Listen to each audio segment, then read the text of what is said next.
قریظہ اور بنو نذیر یہودیوں کے دو محلے تھے مدینہ طیبہ میں۔ نبی پاک صلی اللہ علیہ وسلم کے ساتھ انہوں نے معاہدے کیے 2-3 دفعہ، لیکن ہر دفعہ انہوں نے معاہدہ توڑا۔ یہ وعدہ کرتے تھے کہ اگر قریش حملہ کریں گے تو ہم مسلمانوں کی حمایت کریں، وعدہ یہ تھا، لیکن جب حملہ ہوتا تھا تو یہ پس پردہ ان کی حمایت کرتے۔ 3 دفعہ انہوں نے معاہدہ توڑا۔ نبی پاک صلی اللہ علیہ وسلم نے فرمایا اب ان سے معاہدہ نہیں کرنا، ان سے جنگ ہی کرنی۔ اب جب ان کو پتا چل گیا کہ ہم سے جنگ ہونے لگی تو منت کرنے لگے، گزارش کرنے لگے۔ نبی پاک صلی اللہ علیہ وسلم نے فرمایا نہیں، اب ان سے کوئی بات نہیں کرنی، جنگ ہی ہوگی۔ 3 دفعہ ہو چکا۔ انہوں نے منت کی بنو قریظہ نے کہ ہمارے پاس نا حضرت ابو لبابہ کو بھیج۔ حضرت ابو لبابہ رضی اللہ تعالیٰ عنہ انصار کے قبیلے سے تعلق رکھتے تھے، قریظہ کے محلے میں بڑا عرصہ وہ رہے تھے، ان کی وہاں تعلق تھا، ان کی زمینیں باغ تھے، جائیدادیں تھیں، دوستیاں تھیں، جہاں انسان رہتا ہے وہاں اس کے تعلقات بن جاتے ہیں۔ حضرت ابو لبابہ رضی اللہ تعالیٰ عنہ سے چونکہ غربت رکھتے تھے تو کہا جناب ان کو بھیج دے۔ نبی پاک سید عالم صلی اللہ تعالیٰ علیہ وسلم نے کہا ابو لبابہ چلے جاؤ، ان کو بتانا نہیں، ویسے میں نے فیصلہ کر لیا ہے کہ اب ان کی گردنیں ہی کٹیں گی، لیکن تم نے بتانا نہیں، ان کی بات ضرور سن کے آؤ، وہ کہتے کیا ہے لیکن کو وعدہ نہ کر کے آنا۔ حضرت ابو لبابہ جب وہاں پہنچے نا تو مومن نرم دل ہوتا ہے، وہ جو ان کی عورتیں تھیں وہ رونے لگی، بچے منتیں کرنے لگے، ایک موقع اور لے دے، اب نہیں کرتے، ہم بھول گئے تھے، غلطیاں ہو گئیں، ایک دفعہ جب بڑی منت کی تو حضرت ابو لبابہ نا اشارے سے کہنے لگے اب کچھ نہیں ہو سکتا، اب تو تمہارے گلے کٹے۔ کہتے ہیں جب میں نے یہ لفظ کہے تو وہیں مجھے خیال آیا کہ میں نے تو اپنے نبی سے خیانت کر دی،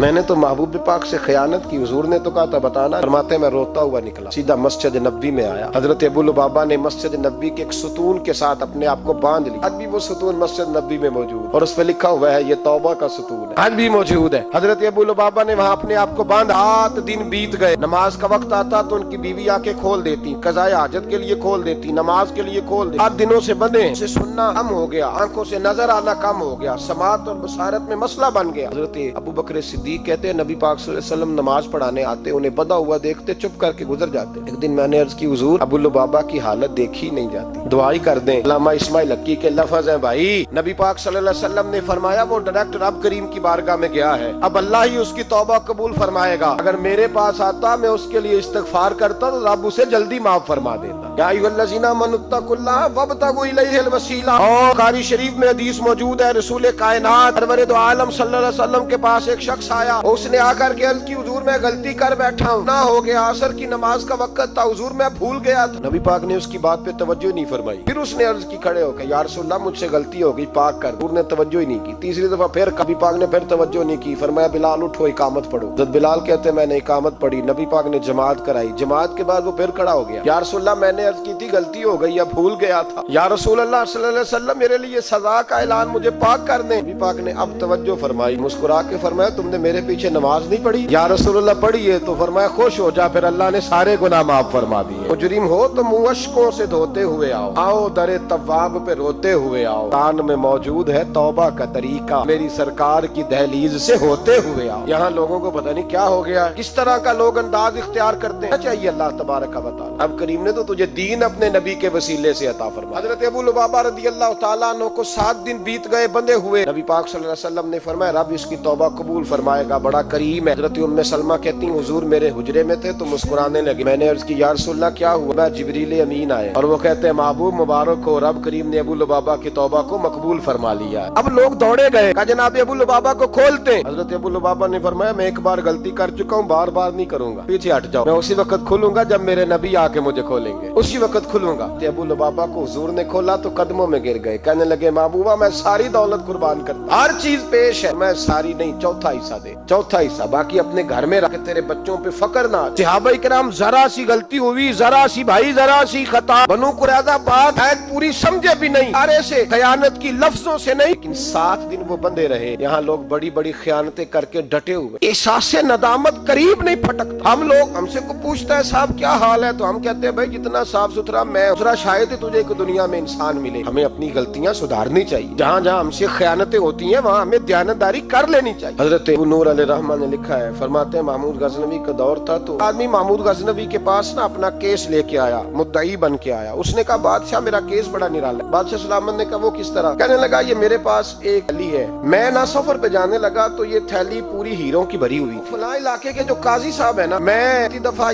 میں کہیں سفر پہ جا رہا تھا